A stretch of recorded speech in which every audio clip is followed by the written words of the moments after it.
Assalamu alaikum wa rahmatullahi wa barakatuh. Welcome, everybody. Welcome, Italians. Welcome, um, Netherlands. Welcome, South Africa. Welcome, Turkey. Welcome, America. Welcome, Scotland. Yeah. Welcome, China. Welcome, France. Welcome, England. But England, Persian, yani represented by Persian people. So, mashallah. So happy to see all of you. Let's close our eyes for a moment before we start. Okay, let's begin. Bismillahirrahmanirrahim. So today we want to bring some light about what is ego, no, and how the ego is constructed a little bit, no, and what it does to us. So when a baby is born, it doesn't have what we would call an ego. You see, it is not. It has a personality or it has a kind of essence, but it has not an ego yet. Yeah. And in time, through parents, through environment, through school, through uh, the society, the ego becomes thicker and thicker. Yeah. And it builds a ring around our essential intelligence, you can say, where we understand everything because it is a kind of divine intelligence. It's a kind of understanding that when we come back to it, we ask ourselves, how could we ever lose it? No, right? It feels very weird that we could have this filter on us and these layers and these thick layers that it builds now. It builds it is through the body, yeah, that the body is the first level of desires. Yeah, we have the food desire, we have sexual desires, we have um, many desires of pleasure, no, yeah, needs, right? And this is all okay. Then we have the mind, and the mind collects most of the desires. Yes, this is the place that is insatisfiable. No, the mind cannot be satisfied. It has no way to give anything to it that it can say, all right, now I'm fine. Yeah. So the ego lives in this unhappiness because it needs this unhappiness to exist. It cannot live in happiness. Yeah. It cannot build a layer, a thick layer in happiness. So the mind is, as we said it often, is a negative polarity, and it nourishes us with the insatisfiable desires it cannot enjoy. It's very important to understand. It cannot enjoy, it cannot find peace. It's a restless mind. No? It has a restlessness inside. It is permanently restless. Yeah. It is not in peace. And that happens already with children as well. There's not, when they are 12, 13, in that age, they start to copy this restlessness, no, from the mind of the parents. And they get the message that only the fittest, the strongest will survive, right? Yes? So the mind is under this pressure to become the toppest, the most smart, the most clever, the most strong, and so on, so on. No? And that message brings a very thick layer on us. And not only it can be not satisfied, it cannot any longer taste. It doesn't have the taste of life that it used to have when you were a young child. you lose the taste of life, you use the meaning of life. Because taste and meaning is very, very strong connected with each other. No? If there's no taste, there is no meaning for you, right? Everything becomes kind of flat, no? And then we have the last one. This is the desires of the intellectual affair. This is the idea where the ego mind thinks I am the top of all mind. I'm on the top. Yeah, not little bit on the top. I am the top. You know, I cannot say it because it's socially not accepted to say my mind is the best in the whole universe or in the whole world, at least on the planet. Yeah, it's just so refined that nobody can theoretically understand you because your mind is so rich and so in a incredible height that you cannot resist looking to others a little less. No. And if you are gifted, like here, Hadi, for example, that belongs to the 1,000 people on earth that can think mathematics that nobody else can think. And among those 1,000, half of the one of this 1,000 try to explain the other half what they think. Yeah, and also very often it happens that they also say we don't understand the word of what you are saying. And when that happens, then they decline. They say we are not accepting your theory because no one of us can understand it. Then of course, then this mathematician maybe becomes psychotic and says, these people are all under me. They cannot embrace me. They don't have the fiber for it. Yeah, and what can we do? No. So in this dimension of thinking, we can say it is very close to a pathological state, no? And of course, therefore, we have this idea that we need permanently a kind of counseling, no? Kind of doctor that says somehow, okay, you have some problems, yeah, and you need to manage, no? If a child has kind of wants to move much more than maybe the average, they say it needs a therapist. If if someone has a broken heart, needs a therapist. If they have problem with the mother, needs a therapist. If they have problem with the father, needs a therapist. You know, for everything there is just one answer, yeah, and that's a therapist, isn't it? Yeah. And this is a very crazy thing, no? Um, I was coming to know because we were just uh, some days ago in Turkey. And there is an area where there lives a lot of kind of sect that is called the Alevites, no? And there's also not one sect of Alevites, there are several kinds of Alevites. But let's say the spiritual Alevites, yeah, that they have a spirituality also.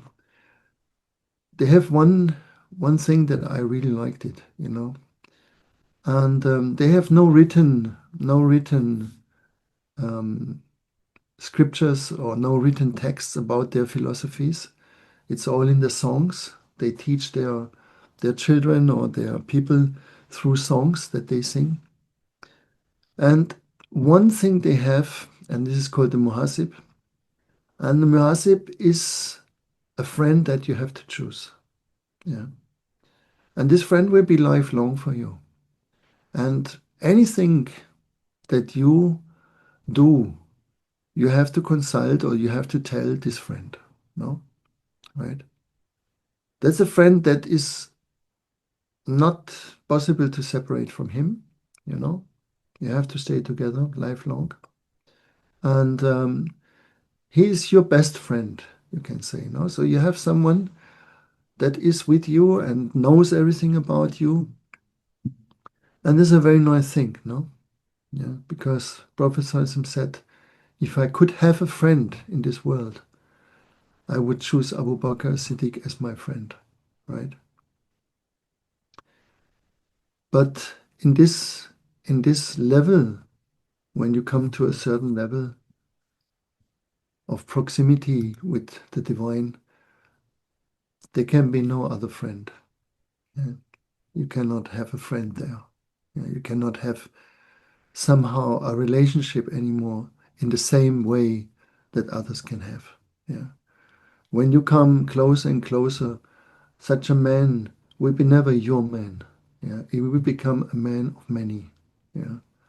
Or if it is a woman, it will become a woman of many. No. So you cannot have this romantic relationship with such a man in that sense. Right.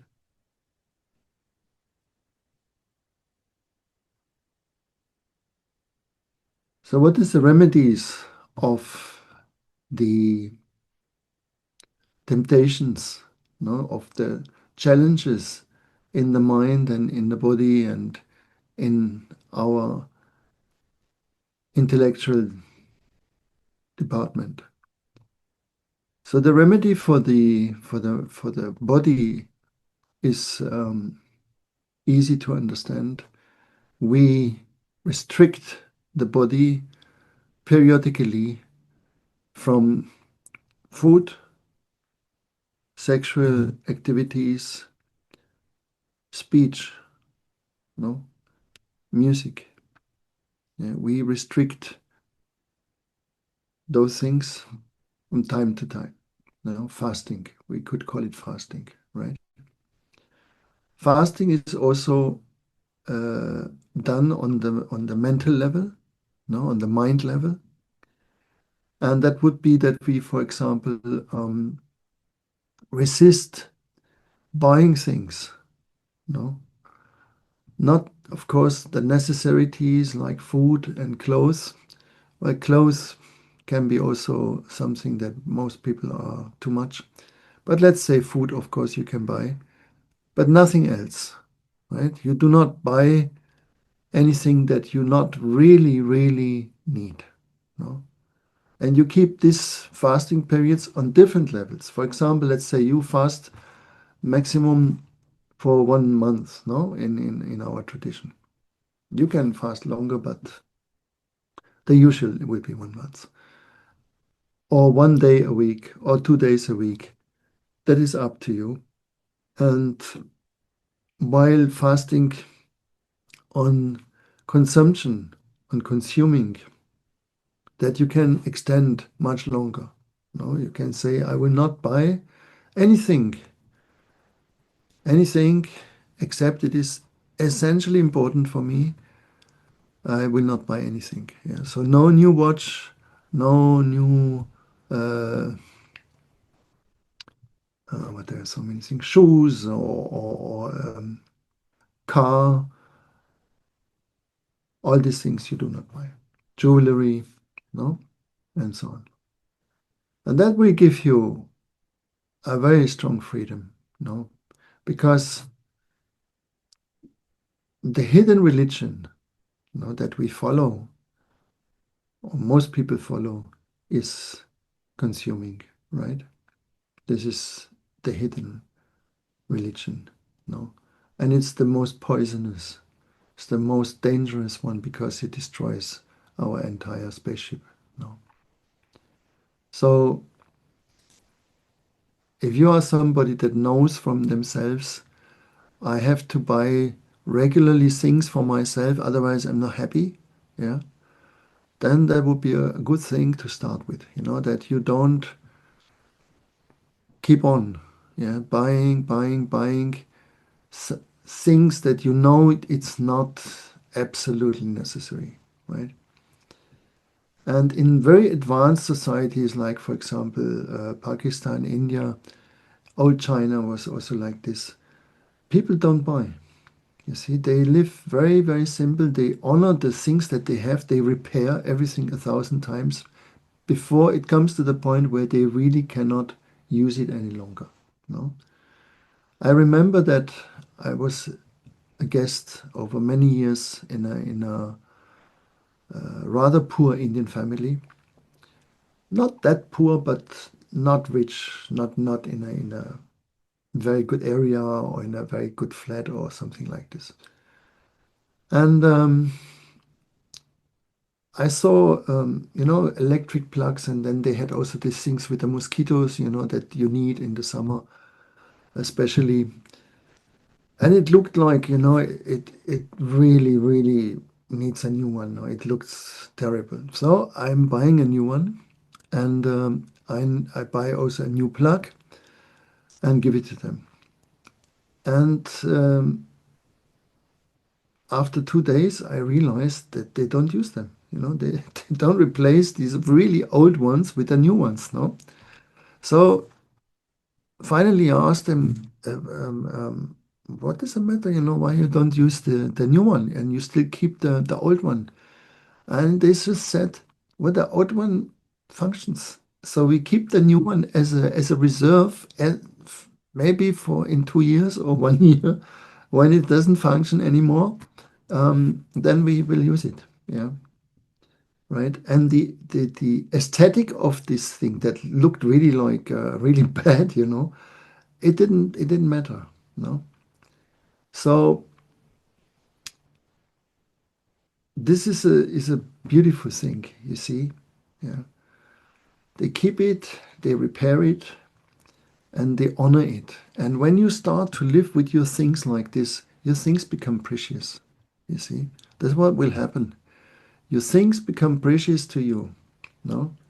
And you will have a relationship, a very different relationship with everything that you use, no? Because you take care for it. As there is in our tradition nothing that is un how you say, not animated. It's all alive. In our science, we do not have something dead, right? There is everything, absolutely every atom, yeah, is in connection with us, and it is in dialogue with us. It is in interaction with us. So things are not just dead as we think, yeah, but they have a certain presence with us, and we can relate to them. And this is the simple reason why we can love our car, for example. Yeah, right. Yeah, people love their cars. No, and then the psychologist says, yeah, this is a fetish. No, yeah, it's a kind of disease, right, or kind of distortion. Yeah, but it is not a distortion because it is just natural for us to come into relationship with absolutely everything. Yeah. We are beings of relation. Yeah. We need to relate to understand. Yeah. We cannot be without relation. Anything we have, we own that is surrounded to us, we are in relation.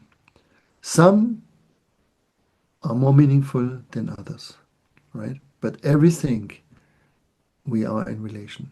And when you become aware of that, that gives your life a richness also. Yeah. You see, this mind that has this thickness towards reality, towards the actual beauty that is everywhere, when you allow it to relate, no, to relate with everything, the feeling of being lonely, the feeling of being confused drastically reduces. no? Try it out. Yeah. Sit in your room and look at all the things that are around you, no, consciously. This is my computer. Yeah. And then allow the relation. Don't say, eh, no need, Allow to even the tiniest thing. You see, in the old times, people had pens, like this kind of thing, or I have a more beautiful one, this one. Yeah. um, you see already, this one is more beautiful now, so you will relate different. Yeah. This one is one that you can say, okay, What from whom is this one? Let me see. This is one brand that gave it to me. I know it actually. This is a pen, Omar, they gave us in India. Remember? So it's written with love, Sri Madhu Sudan Sai, mashallah. So he gave us this pen. Yeah. Gave us lots of things. He gave us also a thermos that shows the temperature. Yeah. Really nice. And then he gave us a watch, a clock. Yeah. Look here. Yeah. Now in my desktop, this watch. Yeah, he gave. Yeah. It's maybe not the most fancy thing, but it has these big numbers, you know. So you can see the time from 3 meters. It's very practical for me. And yeah, very nice. So you relate to everything. And then you do the first exercise that is also uh, mentioned in the Book of Miracles. Yeah, in this, that's not Book of Miracles, what's it called? Course of Miracles. Maybe you heard about it. And there is the first exercise is you do this. No, you start to relate. And the second one is that you detach from everything. Yeah. So you say everything is meaningless. Yeah. No, by meaninglessness, you detach. So you detach. And then as a third one, you allow a new evaluation of your relationships. No, showing what is meaningful for you. No, what is meaningful, right? And like this, you get a good coordinates. What is meaningful in your life? No, what is important? What is essential? Yeah. So, for example, table is essential. No, chair is essential. Bed. Mhm. So you get a good feeling of what is essential, right? What you need. No.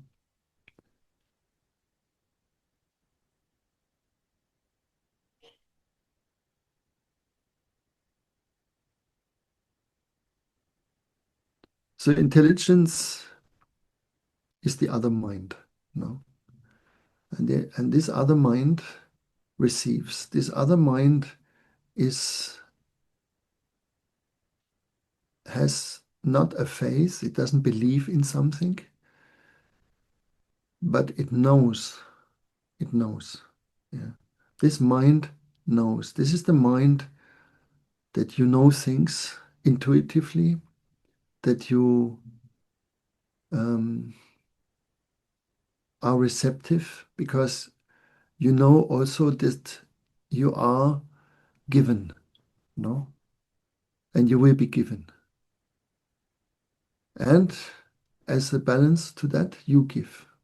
You can give with this mind, no? Yeah, the intelligence is able to give. The other mind, the ego mind, can give only 8%, not more. Yeah.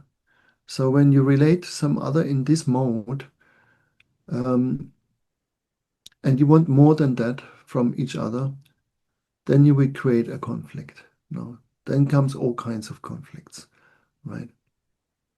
And as it is a judging mind, as it is a blaming mind, is accusing mind, uh, it is the source of all conflict. No, it is the multiplayer mind. No, it's the multiplayer mode. It can only think in that way. Yeah, it is in a victim place.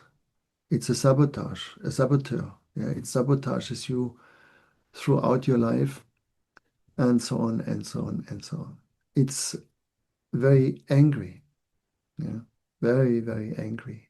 No, all the day long, angry, angry, angry, angry, angry, angry, angry. No, it is restless. It is moody. No, and so on and so on. Yeah. So when we take responsibility, yeah, absolute responsibility for it, then we take this load that it has on people away, no? And the people feel it immediately. Yeah, your whole field feels it if you stop blaming them, no? Especially your intimate partners, they will feel it, no? That you don't bang on them, right? But that you somehow give them their place back, which means we honor everyone as they are. Yeah, yeah. We don't ask them to change. If you ask somebody to change, it's not honoring. No. We just allow them to be as they are. Yeah. With all the conflicts that you may have, with all the lack of what is in this relationship, but you allow it to be like this and you give your respect to it. No, right? It's very, very difficult for the mind to respect any person. Yeah. And you can ask yourself, who has your respect? I mean, like deeply. Yeah. Not from time to time, but who has your entire respect? Yeah. Day and night. If you are hungry, or if you are angry, or if you are tired, still that person will have your respect. Yeah. And then look how many people have your respect. No, right? We're not talking about love, yeah, or this kind of thing. Just respect. Who has your absolute respect? No. Maybe you find out nobody. Yeah. It's probably nobody because that will reflect on you. So this is why you also don't respect yourself. No, right? You do many things that are not respectful, yeah, for yourself. So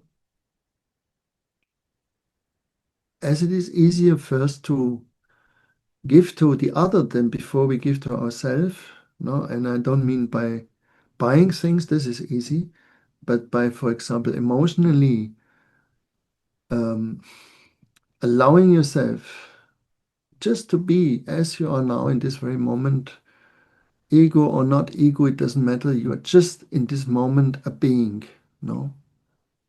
And no matter if that is a sick being or a handicapped one or an old one or whatever it is respected, no? It is respected and it is equally respected. That is where we are equal. Yeah? The king is not more respected than the beggar. The stupid is not more or less respected than the genius. In respect, there is no difference with us.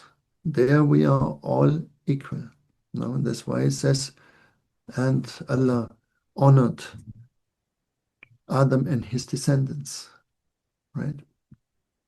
Every really honored. Yeah, right? Then we come to other things. Yeah. But we are all equally honored. And if you exercise that, if you do that as a practicing, yeah, that I want intentionally honor everyone. Yeah. How do we honor somebody? Hmm? If someone comes in front of us, we give our full attention. Yeah. Like the most attention we can give. Right? And when you do that, the other person will feel honored. Then I can guarantee you that basically 90% of all discussions that you might have possibly have with somebody will disappear. Yeah.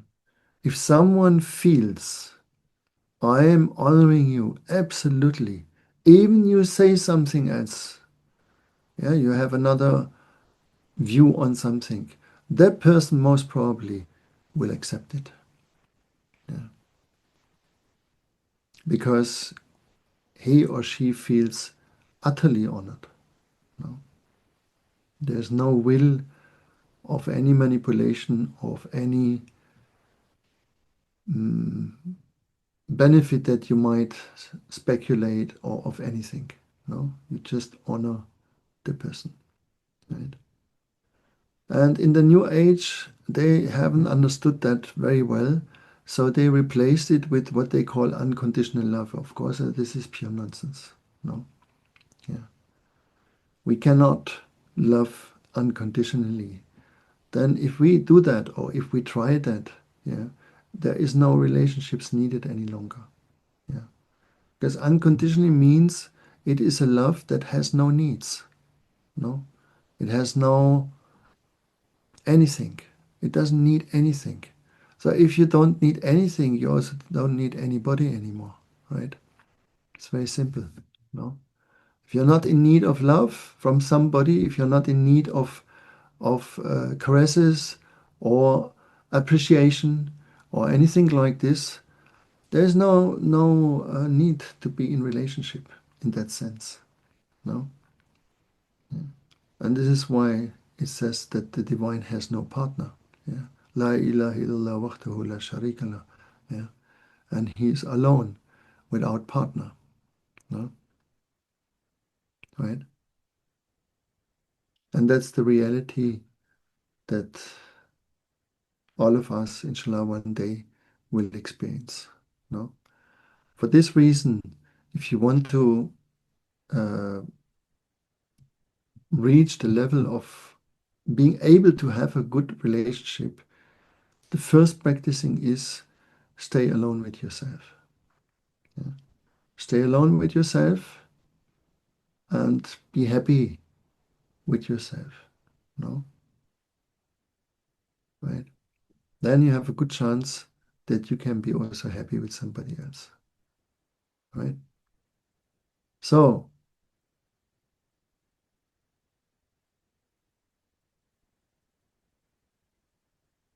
when you look at the ego layers, then all these layers, they are like um, they appear ugly. No? They appear bad, kind of. No? So we cannot love the ego of people, right? Therefore, we create an idealized self. No? We say about ourselves, I'm always honest. Yeah.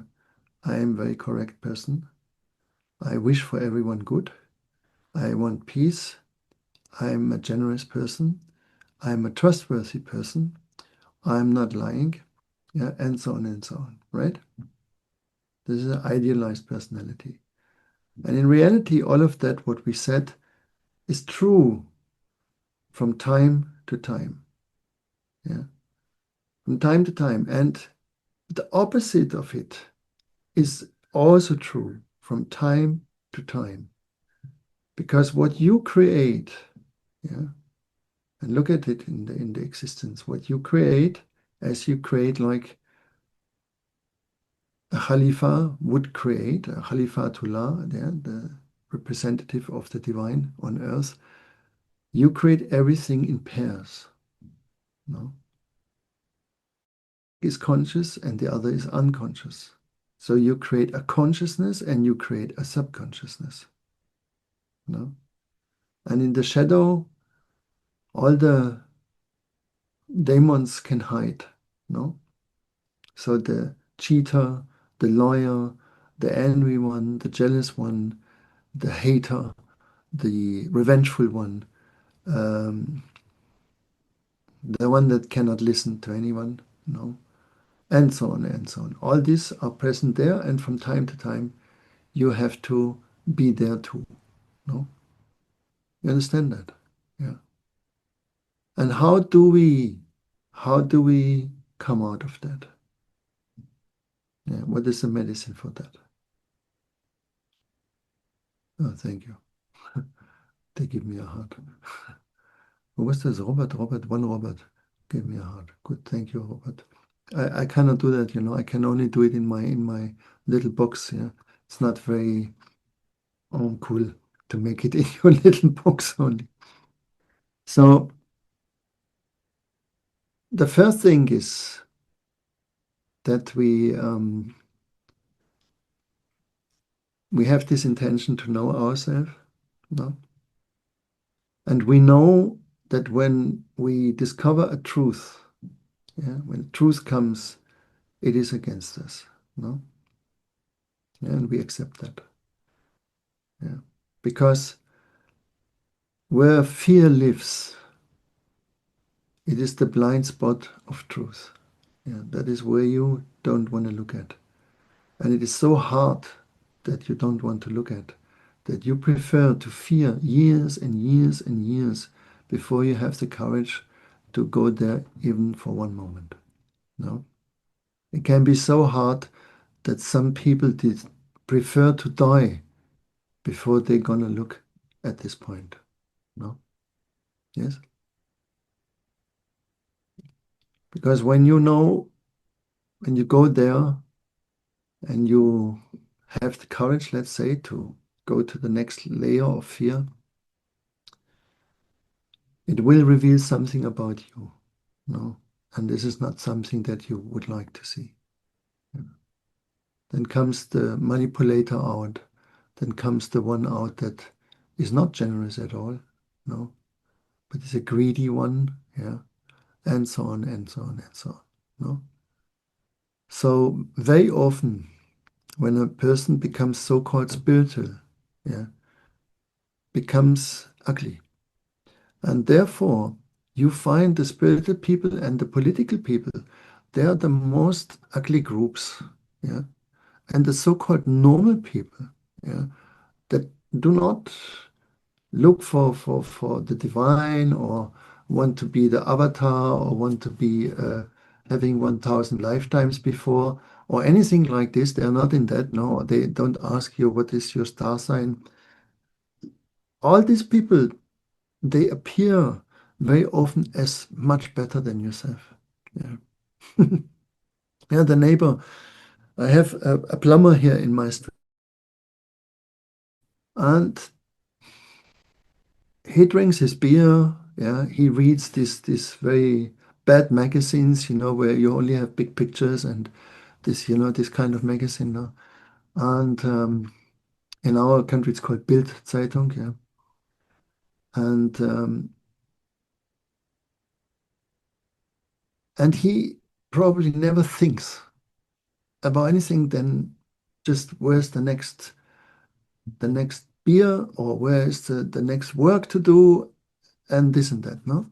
And once a week they meet, always outside, and they have a kind of covered balcony, and half of the street goes to his place and they drink till the morning, yeah, and get all drunk. But they are incredibly helpful to each other, yeah. And they are so just trustworthy people, you know. They are really good people, yeah. But you cannot talk with them much things beside football, um, yeah, football, maybe cars, you know, this kind of thing, or what is happening in the house, or you know, this kind of thing, no? But they are lovely, lovely people, you know, yeah, very helpful. And the spiritual people, yeah, it's very stressful. No, they always turn around themselves and when I will be enlightened and don't see people that I'm so advanced and this and that and blah and bang and they're all half healers or not half healers, full healers, yeah, and so on and so on. You know, like this whole mountain of special, yeah. You know, they don't have that. Yeah. So I understand Jesus why he liked to sit with those people, you know. Yeah. That's why he walked to the fishermen, you know, to the normal people. Yeah. He didn't go to the special ones, right? No? Yeah. Yes. So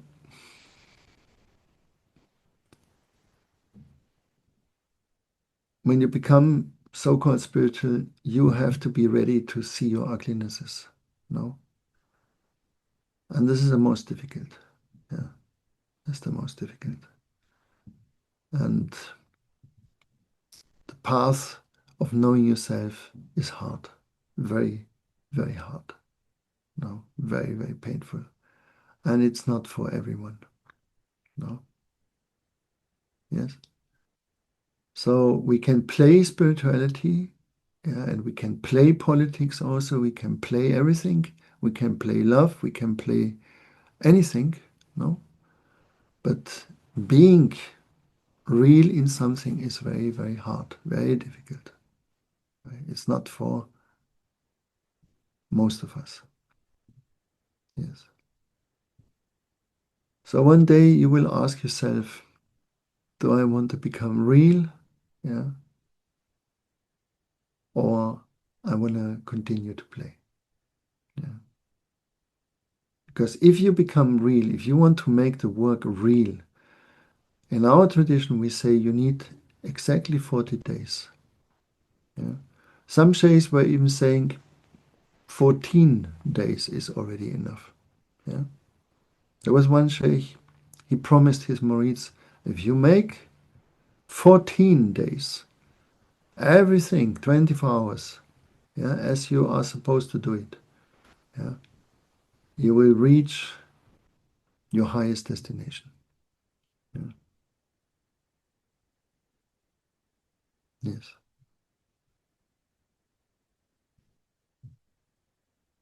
And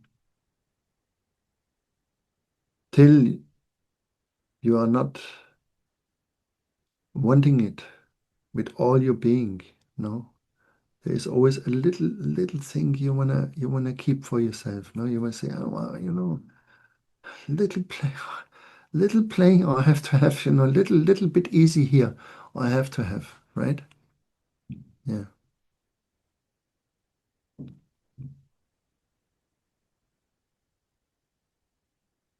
For this reason, some people, for them, it's very good to go to the army. No, I would say for all the new age people, most probably they would be very good at the army. No, it will help them a lot. Yeah, because in the army, no one asks you how are you. Yeah, did you sleep well? What was your dreams? Nothing. Yeah, you hear the order and you have to make it. Yeah, and there is no individual think there. There is no like you have to make the duty. Yeah, you are here for a certain purpose. It's crystal clear what is the purpose. And the way to reach it and to make it powerful, to create a powerful soldier, a powerful warrior, yeah, no, a powerful Marines or a powerful elite soldier. This is very simple. You listen, you obey, you practice, yeah, and you go regular over your limit. Not only you go over your limit, you go to the point where you break down, right? That's what they show you. How far you can go till you really break down. And even then you don't break down, you know, in a way. But you will come to a point where you find yourself that you have never been before. Yeah. So being in this training for many people is a healing. Yeah. Suddenly they come out and they love their mother. Yeah, because they see different. They got this training. Yeah, not all the time wanting, but listening. Listening. Yeah. Swallowing your anger, swallowing your whatever, confusion, this, that, all that is gone in the military. No, for a man, one of the best trainings you can have.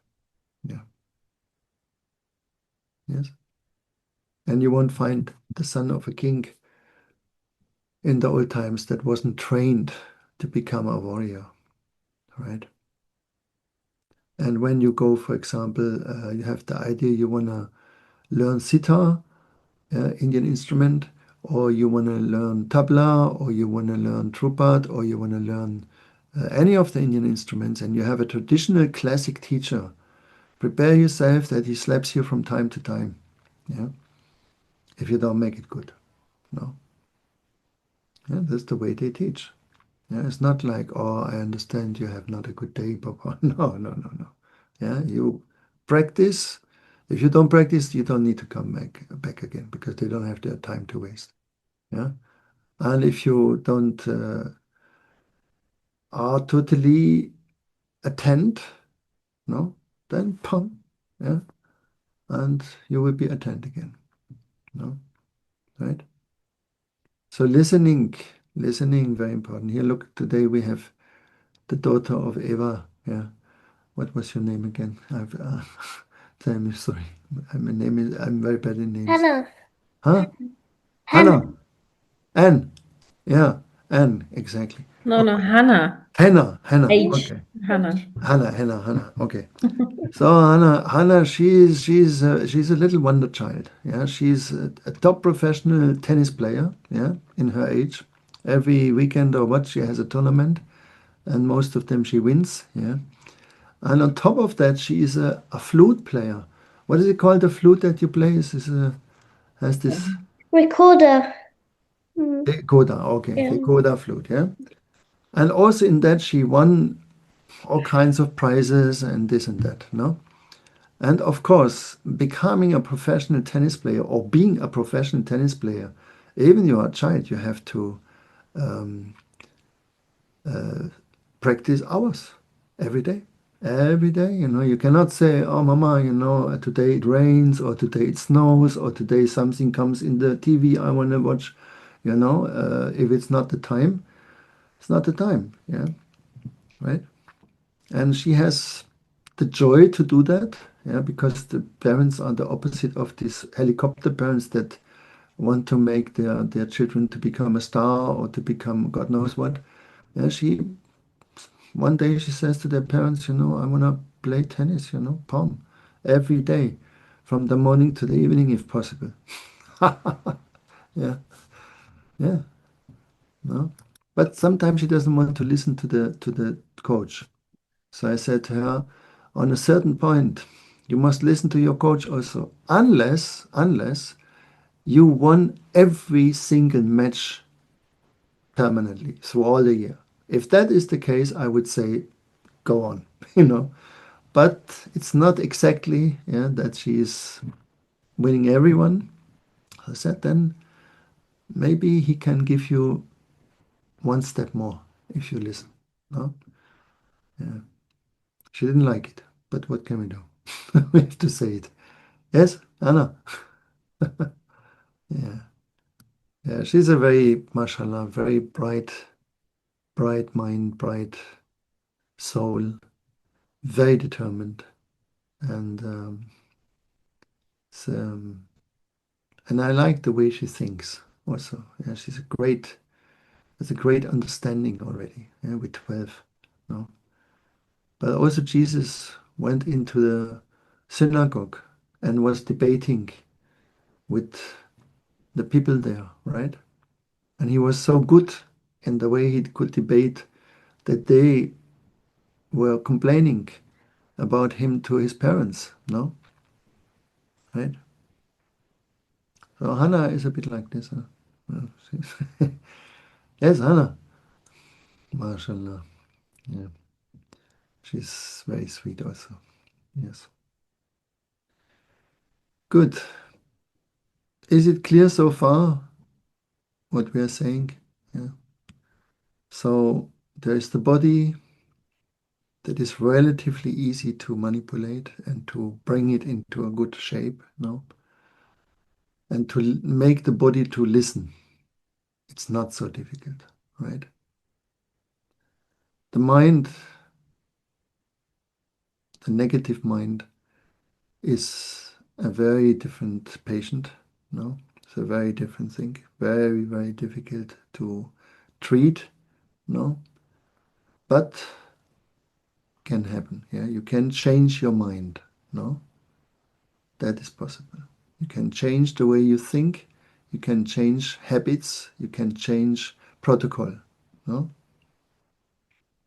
Then the intellect is the one department that is closest to the crazy department. Yeah, it's always very close to it. You know, it's, doesn't know if it wants to become crazy or not. Yeah, and often it becomes. And then you have the politicians crazy, and you have the scientists crazy, and you have the religious leaders crazy, and so on and so on. No, and yourself. Yeah. But there is also a positive craziness, right? And this is the craziness about God. Yeah. And we have even a title for that now. We call them Majdubs or Majnun. There's different ways to say. And this is the craziness that is a good one. Yeah. Right? It's the only good craziness. If you're crazy about food, it's going to destroy you. Crazy about music also will destroy you. Crazy about any other thing will destroy you. Yeah. It's the only craziness, the only addiction that you can have without a negative effect. Yeah. As Mala said in his unique way one time, he said, if your only problem is Allah, he said, keep that problem.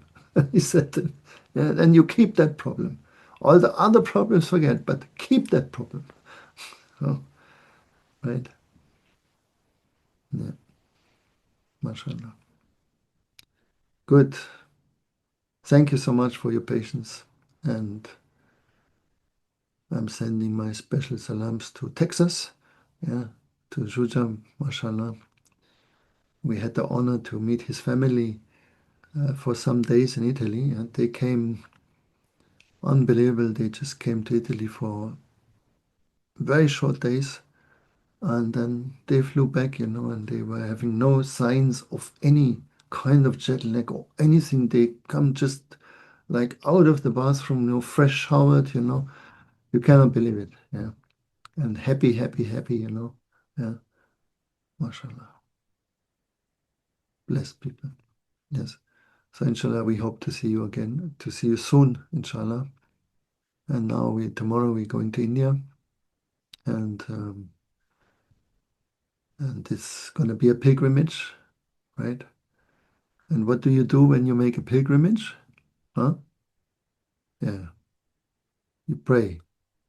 You pray for all the people, no? Yeah. For all the people you pray, because to pray for yourself is very short prayer.